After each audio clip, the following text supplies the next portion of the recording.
Bismillahirrahmanirrahim. Alhamdulillah ta'ala wa ta'ala babu birrul walidaini silatul arhami. Allah ta'ala wa'budullaha wa la tusyriku bihi syai'an wa bil walidaini ihsana wa bidhil qurba wal yatama wal masakin wal jari dzil qurba wal jari al junubi was sahibi bil jambi wa ibnis sabili wa man malakat aymanukum.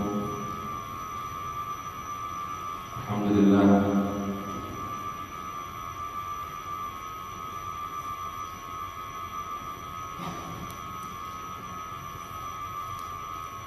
Syukurillah wa ni'malillah.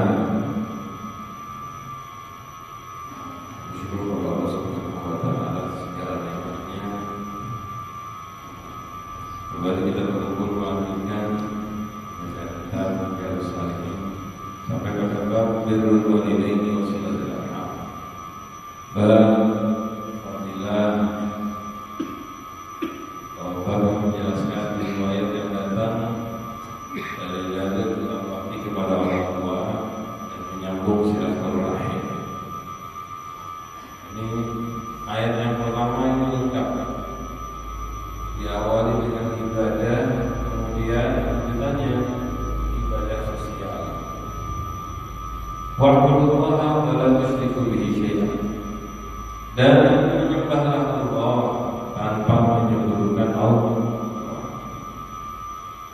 Kita diperintahkan menyembah tanpa menyekutukan Allah. Nah, setelah itu dijelaskan wabil walidaini ihsan, dan berbuat baiklah kepada orang tua. Ini disebutkan semua siapa saja yang perlu kita berbuat baik kepada mereka. Pertama orang tua, kedua wabil qurba, orang yang punya kerabat, wal yatama, dan orang yang anak yatim. Bahasanya bukan anak yatim ya, anak yatim. Karena istilah yatim itu hanya dipakai untuk anak yang belum balik. Kalau semua dibilang yatim, banyak sama tua-tua yatim sudah. Jadi kalau bulan Muharram ramai kita di masjid. Yatim itu yang belum balik.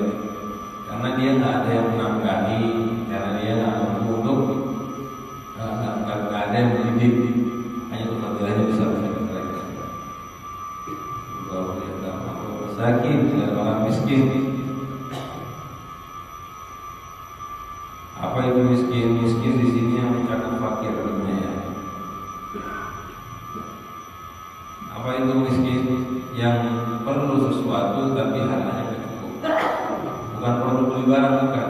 Yang dia punya kewajiban untuk makan, minum, menafkahi anak istri, tapi dia nggak punya duit itu dan nggak dapat pendapatan yang cukup, itu masuk kategori miskin.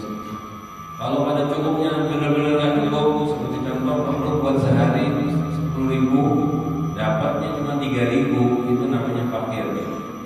Perlu sehari 10.000, dapatnya di atas separuh, 5.000, namanya miskin. Bedanya itu aja. Tapi itu yang dimaksud itu. Kalau punya keperluan yang wajib ya. Kalau keperluan sehari 2 juta, buat apa? Jalan-jalan, beli kuota, makan nyaman, itu bukan keperluan namanya. Namanya keperluan kan hanya diperlukan.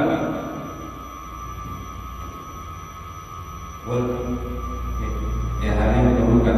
Wal jari dzil qurba, dan tetangga dzil qurba yang punya kerabat. Kita bahas begitu ya. Biasanya sama orang dulu tuh kalau tinggal sekitar itu kerabat-kerabatnya dulu, keluarganya.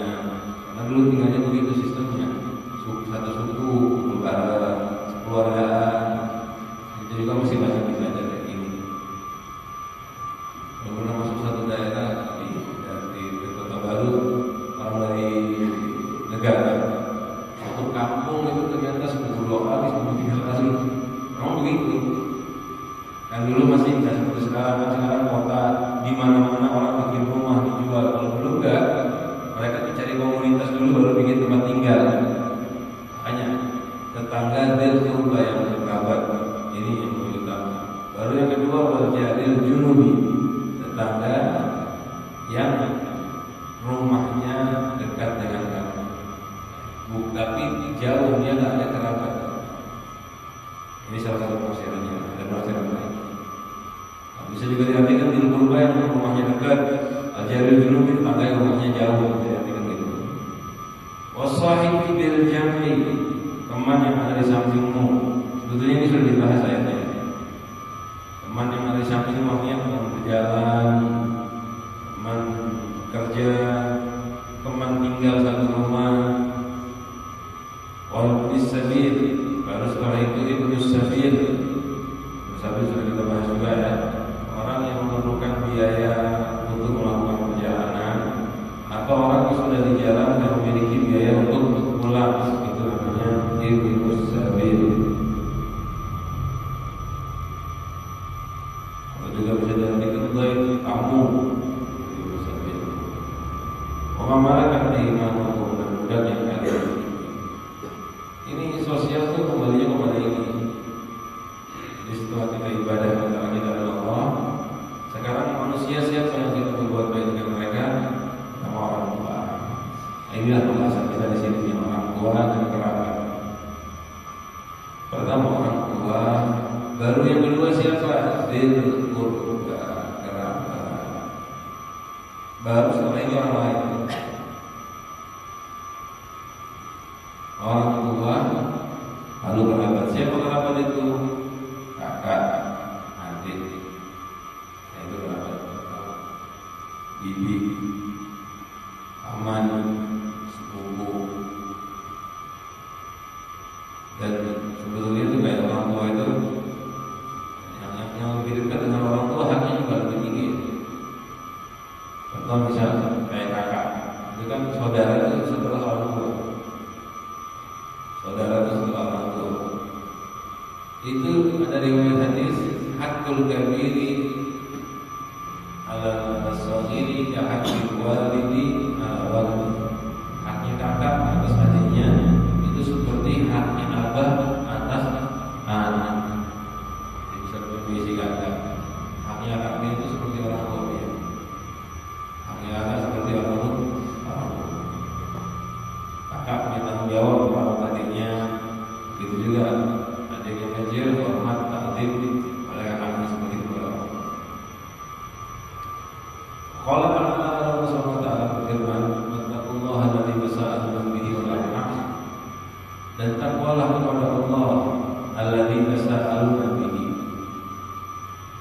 yang kalian meminta dengan bihi, dengan Allah. Dulu dalam bahasa Arab itu ada kebiasaan ngomong kayak gini, as'aluka billah, saya minta kepadamu dengan nama Allah. Itu namanya qasam sebenarnya. Kalau aqsam Allah la abarra. Apa itu aqsam? Bersumpah dengan Allah. Maksudnya billah, dengan nama Allah. Saya minta ini, tolong bantu saya. Itu ada dalam kebiasaan mereka.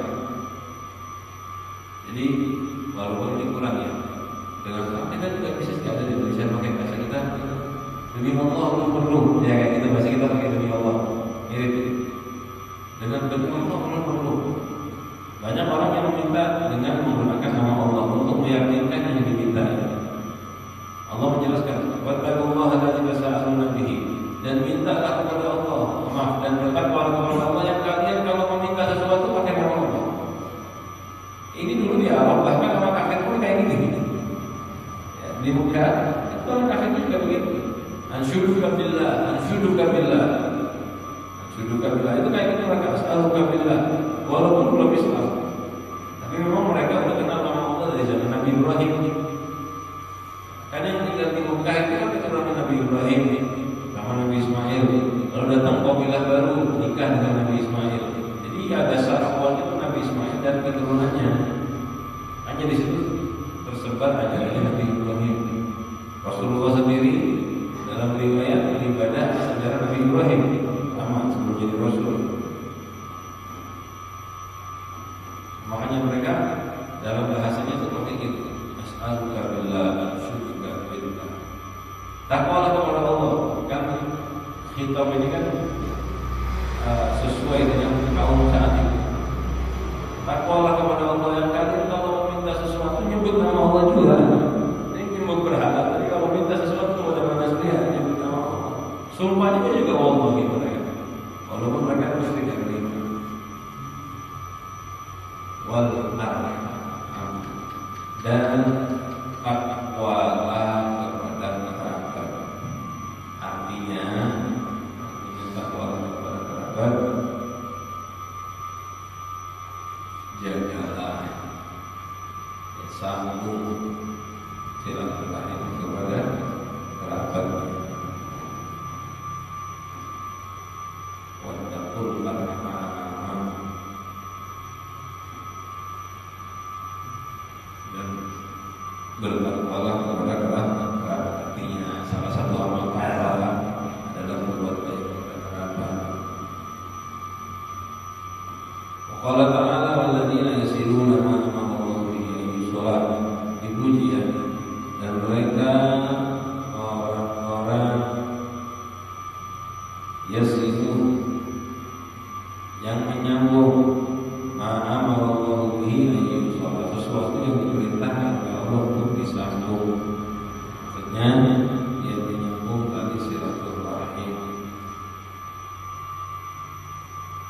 Mereka menyambung tali silaturahim. Nah, di sini diartikan apa itu para rasul. Jadi kita memang pertama kita tuh wajib beriman dengan kitab, para rasul, dan menyambung tali silaturahim. Disambungnya dengan apa? Dengan keimanan. Nanti kita akan bahas ya. Kalau orang nggak beriman boleh kita silaturahim. Nah, dibahas di depan boleh, tapi dengan aturan. Silaturahim itu tidak terbatas pada orang satu agama. Silaturahim itu kepada siapa? Walaupun keluarganya yang di luar Islam tidak ada masalah, nyambung. Tapi bukan menyambung, mendukung, membantu sesuatu yang dihalangi dalam daerah, bukan. Nyambungnya itu nyambung dan senyum dan sebagainya. Allah Ta'ala wasiyah al-insana biwalidayhi husna, dan kami memberikan wasiat bagi manusia agar berbuat baik kepada orang tuanya. Di antaranya wasiyah al-insana biwalidayhi husna, kami memberikan wasiat manusia berbuat baik kepada orang tuanya.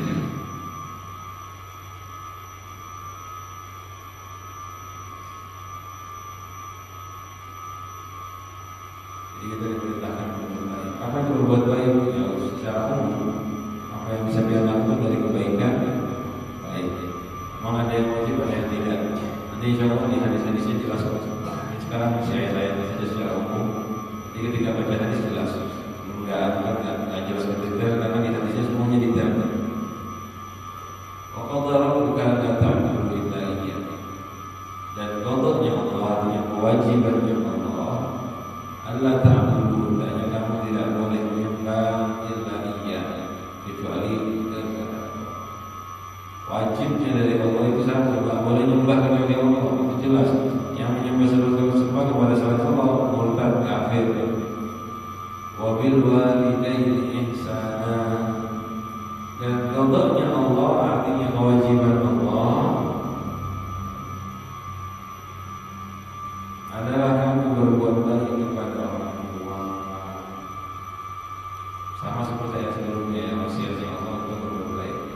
Ayat ini begitu juga, disuruh diperintahkan berbuat baik kepada orang tua. Imma yablughanna indaka al-kibara ahaduhuma aw kilahuma fala taqul lahuma uffin wa la tanharhuma wa qul lahuma qawlan kariman wahfidhuma jannahan min ar-rahmati wa qur rahmahuma kama rabbayani shaghira. Ini salah satu ayat yang menjelaskan dengan detail bagaimana perintah untuk bakti kepada orang tua. Bukan cuma perintahnya saja, bagaimana keadaan orang tuanya. Kalau ini gimana, kalau gitu gimana? Jarang ya, ada perintah seperti ini jarang. Sampai baca di Quran cari. Kalau kepada kerabat begitu aja, takul arham. Alidan ma'alakullah dan tidak salah nabi alaihi wa takwalah kepada Allah dan jagalah kerabat.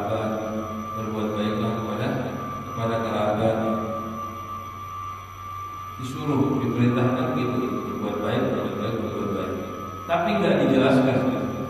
Kalau ada ini tetap disuruh berbuat baik.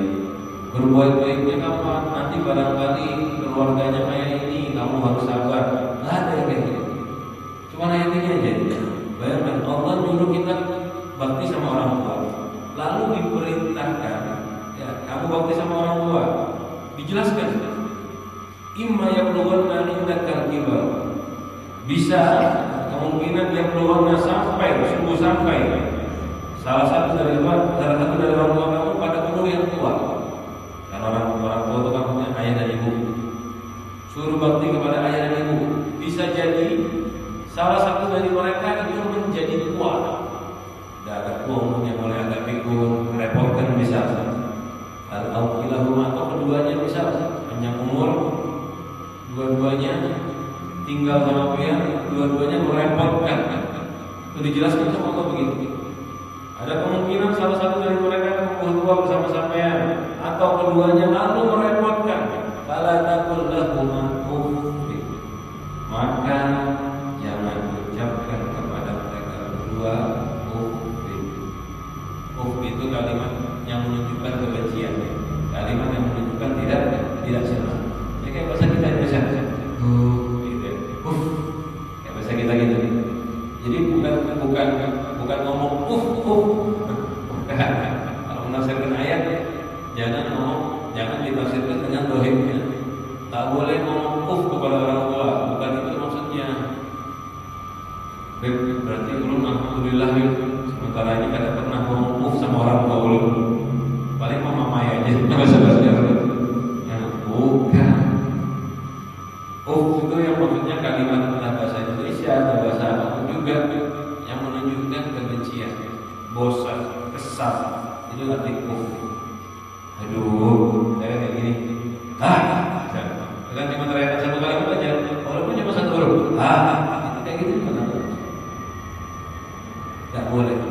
Jadi dijelaskan, memang ada masa merepotkan, ada masa sulit. Kapan itu? Ketika masuk pada umur yang sudah mulai berubah. Ya nggak salah, ya nggak salah.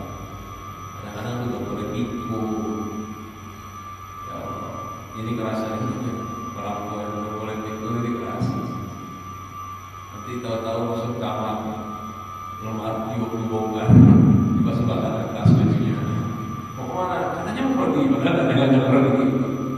Ya, akhirnya dirapikan. Selesai dirapikan, dibongkar lagi misalnya.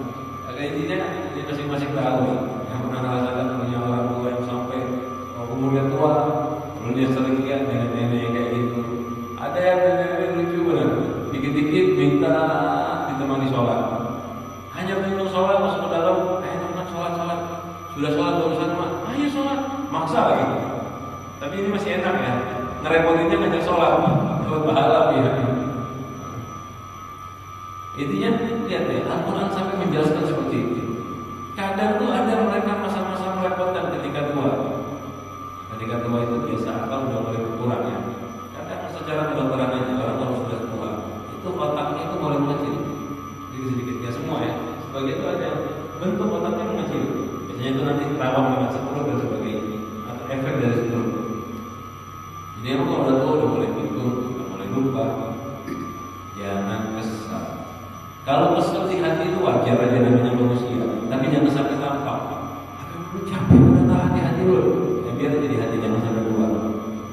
Inna Allah Ta'ala jawaza li aku mendapat awatisnya Rasulullah alaih wa matara dan sadar. Allah memperbolehkan bagi umat Rasulullah SAW diampuni, dimaafkan yang terlintas-lintas di hati, asal kadang diucapkan. Dosa ada orang dia turun di semua orang tua agak besar sedikit di hati, capek. Tapi ulun bertahan maka ngomong tetap wajah ulun senyum. Memang lebih baik hatinya jangan begitu. Soalnya kalau hatinya nahan lama-lama bisa keluar dari. Tapi salah satu yang nahan yang dikeluarkan, yaitu wajar. Semua manusia begitu. Itu yang disebut dengan ghaib. Makanya disebutkan di Ramadan bahkan dibilang memadamkan ghaibnya. Jadi jangan ditampakkan di hati aja, jangan berkisah sama istri sama sewanya, jangan. Cukup di hati saja. Kalau memang seandainya masih belum bisa benar-benar paksa, jangan sampai terucap. Lalu dijelaskan lagi wala tanharhuma, dan jangan kasar dengan mereka. Jangan sampai kasar dengan mereka. Kamu begini, kamu begitu, ya. Wa qul lahum qawlan karima.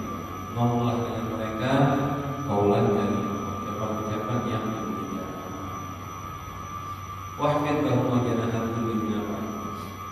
Tunduklah bagi mereka janaha dhulli, sayap yang disuruh tawadhu, suruh lembut kepada orang tua karena kasih sayang. Waqur rahmah, dan baik waqur rabbir rahmah, lalu baca rabbir rahmah, ya Allah rahmati kedua orang tuaku karena rabbayani shaghira. Bahkan sampai doanya buat orang tua diajarkan oleh Allah Subhanahu wa taala. Ya Allah rahmati kedua orang tua sebagaimana Engkau merahmati aku di masa kecil. Ini salah satu ayat yang menjelaskan sempurna sekali tentang adab kepada orang berbeda.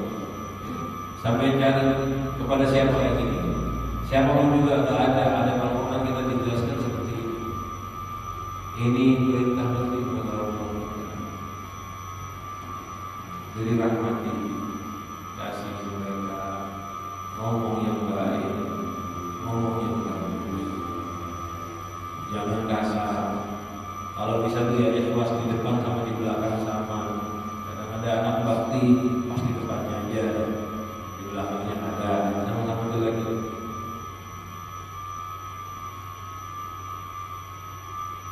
Kalau kita dalam bakti, ya, ini berarti kita melanggar satu hal yang istimewa kata Allah. Apa itu? Bakti sama orang tua ini di dalam Al-Quran disambung dengan takwa. Kalau pertama ya dengan ibadah. Pertama tadi wa'budullaha wa la tusyriku bihi syai'an wa bil walidaini ihsanan. Sembah Allah tanpa menyekutukan Allah, lalu berbuat baik kepada orang tua. Ini disambung dengan menyembah tanpa menyekutukan. Berarti kita sekarang. Kalau yang kedua tadi kita baca qadara ka la ta'budu illa iyyahu wa bil walidaini ihsanan. Perintah Allah itu jangan sembah kecuali Allah dan baik sama Allah. Itu perintahnya Allah Subhanahu wa taala. Jadi disambung ibadah khusus kepada Allah dan bakti kepada orang tua. Itu menunjukkan tingginya derajat berbakti kepada orang tua.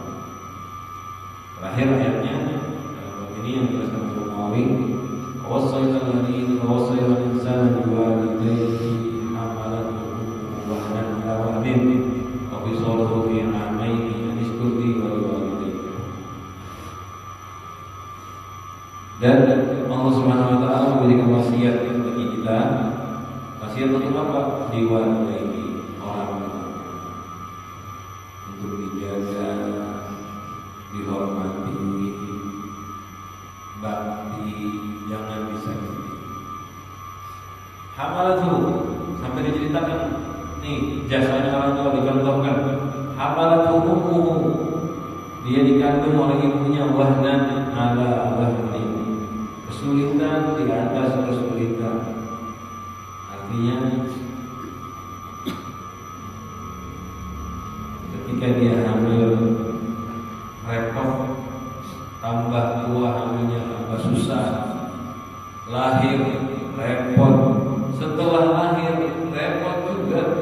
Jangan dikira hamil itu enak, hamilnya susah, melahirkan susah, setelah lahir masih dirawat. Wa fisaluhu fi 'amaini, bahkan fisalnya disapih bahasa kita ya. Anak itu kan ikut terus sama ibunya, nempel terus sama ibunya. Berapa lama itu? 2 tahun. Jadi seakan-akan kita nempel sama ibu kita itu bukan 9 bulan, masih terus. Habis itu kan masih menyusul nempel terus berapa lama? 2 tahun. 2 tahun. Karena itu diberitakan oleh syukur kepada Allah, walidayni, dan syukurlah kepada orang tua.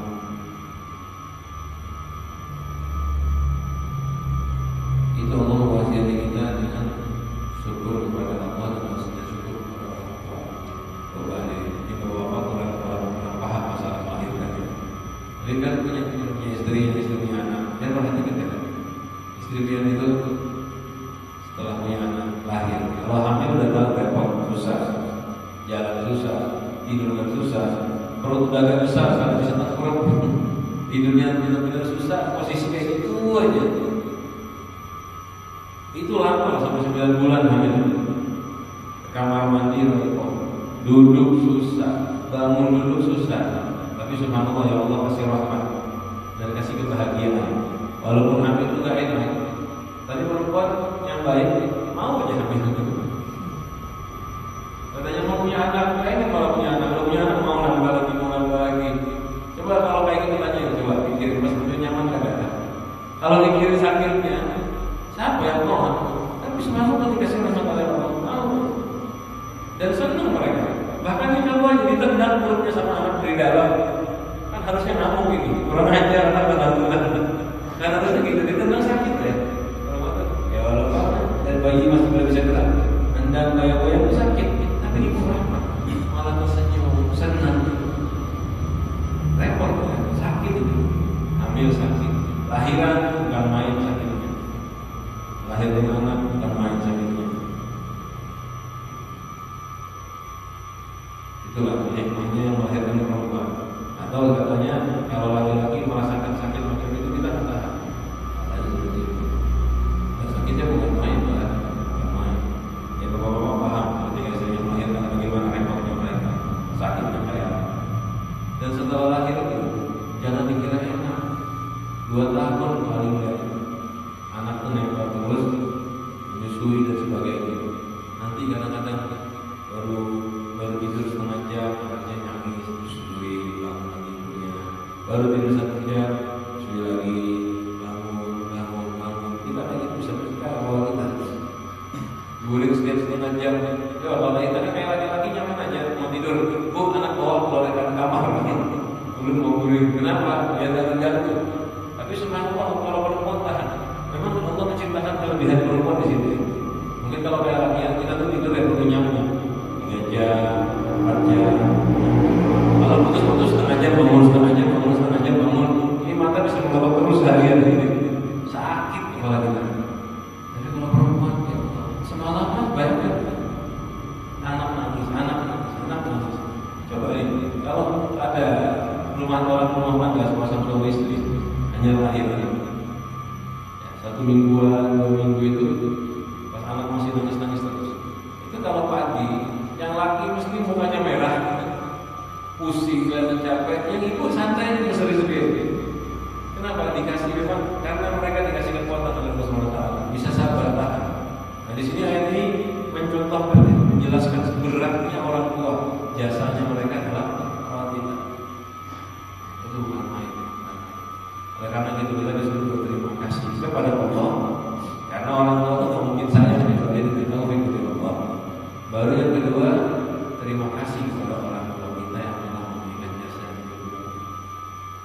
Bakti ini bukan cuma kepada anak-anak perintahnya, tapi kepada kita yang sudah tua sekalipun, atau bahkan yang orang tuanya sudah meninggal sudah bersyukur. Dengan apa baktinya? Baktinya yang mendoakan, beramal baik, pahalanya diniatkan buat orang tua. Nanti yang kita bahas macam-macam bakti yang di depan ada bakti kepada orang tua setelah mereka meninggal. Hadis pertama diriwayatkan oleh Sayyidina Abdurrahman Abdullah bin Mas'ud radhiyallahu anhu. Beliau mengatakan saat Nabi sallallahu alaihi wasallam, aku bertanya kepada Nabi Muhammad sallallahu alaihi wasallam, ayyul amali ahabbu ilallah, amal apa yang paling disenangi, dicintai oleh Allah? Rasul menjawab, as-salatu ala waqtiha, sholat pada waktu. Artinya sholat yang benar, sholat yang pas, jangan sampai terlambat keluar waktu. Paling afdalnya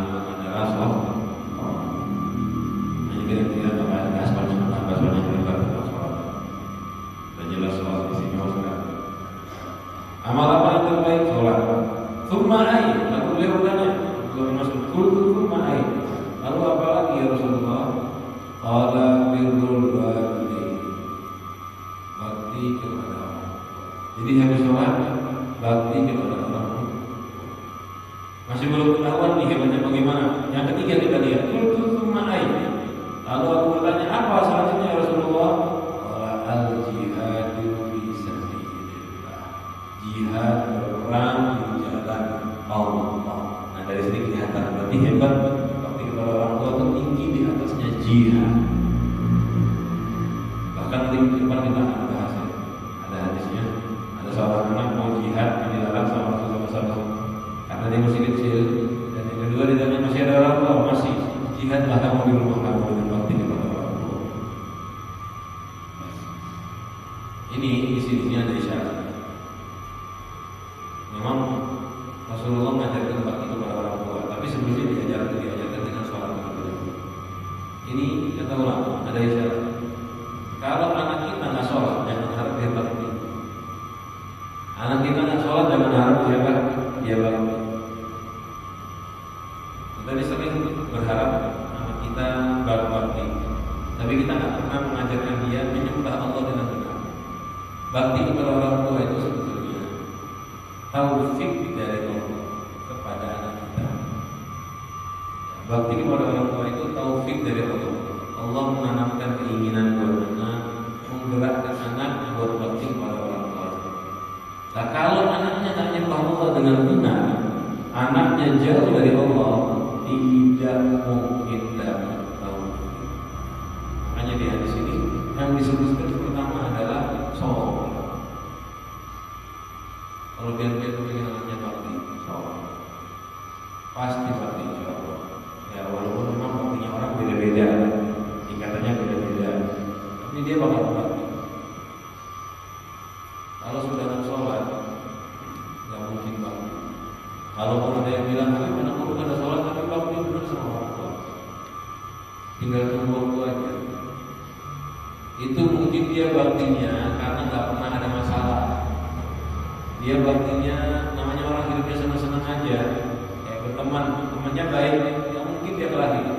Tapi kalau temannya buruk, atau tadi belum ada ujian seperti tua, kan ujian beratnya bakti sama orang tua sama abah itu kalau udah di masa tua, seperti ayatnya yang kita bahas. Lumayan bukan anak dulu kita bawa kita rumah. Kalau udah mulai tua, dia anak sholat kadang ibadah sama Allah enggak. Sayang sama orang tuanya, ya sayang orang tuanya kaya, dikasih duit, dikasih mobil, gitu. Sayang hidupnya nyaman. Giliran orang tuanya susah, sakit. Kalau dia nggak nyembah Allah dengan benar, dapat dari mana taufik buat bakti kepada orang tua. Biar dia fokus didik anak punya ikatan dengan Allah. Kadang sama jadi anak bakti sebenarnya. Dan memang para salaf ini caranya ya. Ini bab ini kita pelajari sesama kita. Bukan kita ngomong ke anak kita, tapi juga kita ngomong ke anak kita lagi. Untuk mendidik anak berbakti caranya gimana? Kita tidak perlu bawa dalil hadis ayat untuk nyuruh anak nak bakti sama ulun, nak bakti sama ulun. Itu kada efektif. Bahkan kebanyakan anak yang dididikan malah nggak bakti karena mereka merasa dituntut. Caranya gimana untuk ngajak anak kita bakti sama kita? Ya benarkan sholatnya. Secara global benarkan ibadahnya, cuma dimulai dari apa? Perbaiki sholat. Kalau dia sudah bisa memperbaiki anak dia dalam sholat antara hubungan dia dengan Allah, tidak ada dosa capek. Kalau anak itu taat takwa kepada Allah, mau tidak mau, dia pasti akan berbakti. Walaupun mungkin bisa ribut, ketahuilah kalau dia takut sama Allah bakal minta maaf sama Allah.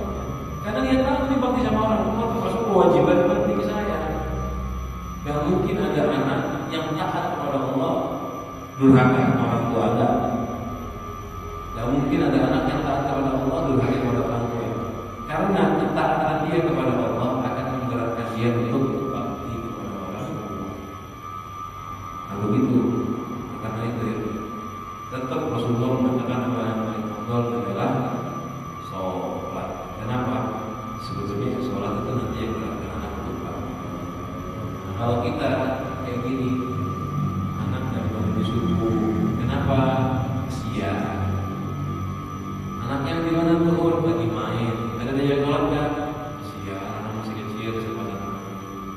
Ya makanya udah masuk umur yang kita wajib nasihat, ada dinasihatin kan kita salah itu. Jangan kaget kalau anaknya durhaka. Usia masih halus, masa ada umur berapa Pak?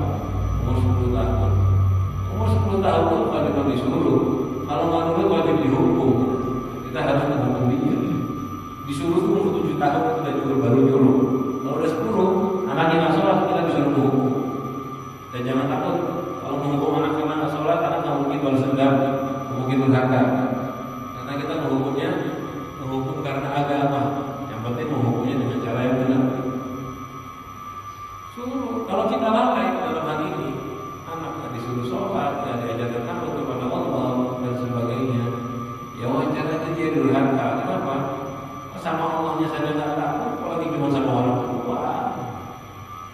Kalau anak yang nggak takut kurang ajar kepada Allah, pasti dia akan gampang kurang ajar kepada orang tua. Kalau enggak anak nggak kurang ajar, bukan nggak kurang ajar, belum ada penyebab dia melawan. Kalau ada penyebabnya pasti dia akan kurang ajar juga.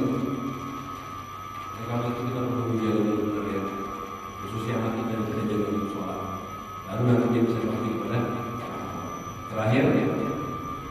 Hadis riwayat dari Abu Hurairah radhiyallahu anhu, kita Muhammad sallallahu alaihi wasallam bersabda, la yansi waladul walidat illa an yajidahu mamlukan wa yashtariyahu wa ya'tiqahu. Tidak mampu seorang anak membalas orang tuanya, kecuali dia dapat orang tuanya menjadi budak, lalu dibeli dan dimerdekakan. Lalu dibeli, dimerdekakan.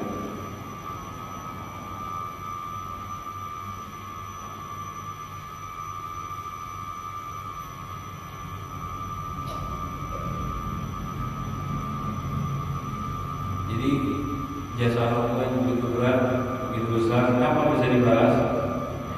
Ini zaman dulu, sekarang tidak ada. Ketika ada orang tua budak, ada orang tua tertangkap jadi budak dan sebagainya, dibeli sama anaknya, lalu dimerdekakan.